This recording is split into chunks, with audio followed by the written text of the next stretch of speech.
할렐루야. 성경 통독 93일째입니다. 오늘은 사무엘상 1장에서 4장까지 살펴보도록 하겠습니다.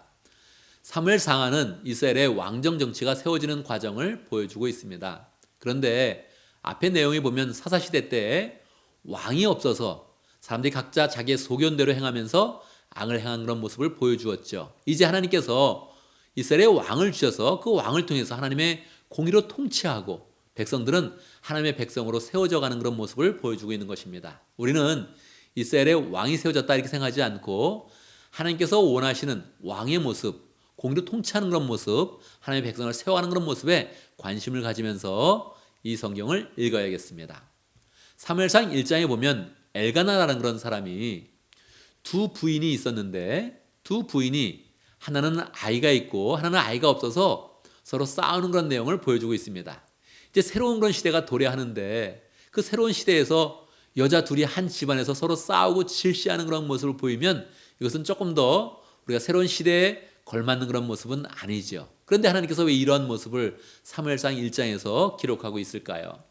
이것은 새로운 시대가 도래할 때는 기도가 있어야 된다는 것입니다. 한나라는 그런 여자는 아이가 없어서 원통함을 가지고 있다가 실로 성막에 가서 열심히 기도를 합니다.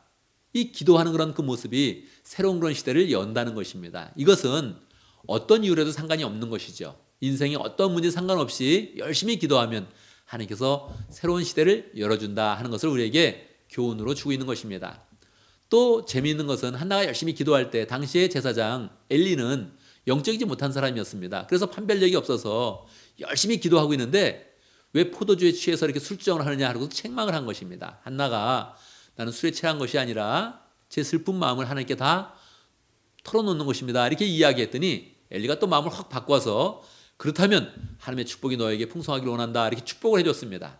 그런데 영적으로 풍성하지 못한 그런 엘리의 말이어도 한다는 것을 마음으로 딱 받고서 집에 돌아와서 하나님의 약속을 믿고 슬픈 기색이 없이 그렇게 살아갑니다. 역시 그렇게 기도하고 하나님의 말씀을 그대로 딱 받았더니 하나님께서 한나의 그런 기도대로 한나에게 아들을 주셨습니다. 한나는 기도할 때 하나님이 아들을 주시면 하나님께 드리겠습니다 이렇게 서원을 하게 되었죠. 그래서 2장에서 보면 한나가 자기가 서원한 대로 정말로 아들 사무엘을 하나님께 바치게 됩니다. 젖을 떼자마자 실로에 있는 그런 성막 하나님의 집에 사무엘을 바치게 되었는데 바치면서 하나님께 기도를 하게 됩니다. 이 기도의 내용이 1절에서 10절까지 굉장히 길게 기록되어져 있습니다. 어떤 기도를 할까요? 보통 아들이 잘 되길 바라는 그런 기도를 할 것 같은데 한나는 이 아들이 하나님께 드려지고 또 하나님 나라가 세워지길 원하는 그런 그 마음으로 10절의 내용에 보면 기름 부어 세우시는 왕에게 승리를 안겨주실 것이다. 그래서 기름 부은 왕, 이 기름 부은 왕이 메시아란 뜻이거든요. 메시아를 소망하고 왕이 세워져서 하나님 나라가 세워지는 그런 그 마음으로 기도를 했던 것입니다. 사무엘은 잘 하나님의 그런 집에서 자라게 되고요. 반면에 엘리의 두 아들 홈리와 비느하스가 있었는데 비느하스는 악행을 하면서 제사 음식을 먼저 먹고 성막을 수종하는 여인들과 성관계를 맺으면서 그렇게 나쁜 행실을 하게 됩니다. 이때 하나님의 그런 사람이 와서 그 나쁜 행실을 책망하고 저주의 그런 그 말을 하게 되죠. 3장에서 사무엘은 하나님의 집에서 더 소년으로 이제 자라게 됩니다. 자라게 되는 그런 소년에게 하나님께서는 신실한 그 모습 사무엘을 보면서 그에게 먼저 계시의 말씀을 주셨습니다. 처음에는 그 당시에 계시가 없었기 때문에 하나님이 부르시는 그런 소리를 사무엘은 알지 못했고 엘리 제사장에게 뛰어나갔습니다. 그런데 엘리가 들어보니 자기가 부른 소리가 아니었고 하나님의 소리인 줄을 알게 되었죠. 하나님의 계시가 사무엘에게 임했습니다. 엘리 제사장은 망할 것이고 이제 네가 지도자가 되어야 되고 이스라엘이 하나님의 나라로 온전히 세워져야 한다는 것을 계시로 주게 되었던 것입니다. 이렇게 사무엘은 계속 예언자의 모습으로 또 제사장의 모습으로 이스라엘의 지도자의 모습으로 세워가면서 예수님의 모습을 계속적으로 보여주고 있었습니다. 4장에서 보면 당시에 그런 지도자가 엘리 제사장이고 영적으로 둔감하니까 이스라엘 백성들이 영적으로 서지 못해서 하나님의 그런 책망 가운데서 심판 가운데서 블레셋이 쳐들어오게 됩니다. 블레셋이 쳐들어와서 이스라엘 사람들은 영적으로 서지 못했으니 그냥 패배를 하게 되죠. 처음에 4,000명이 죽게 되었습니다. 이스라엘 백성들이 어떻게 됩니까?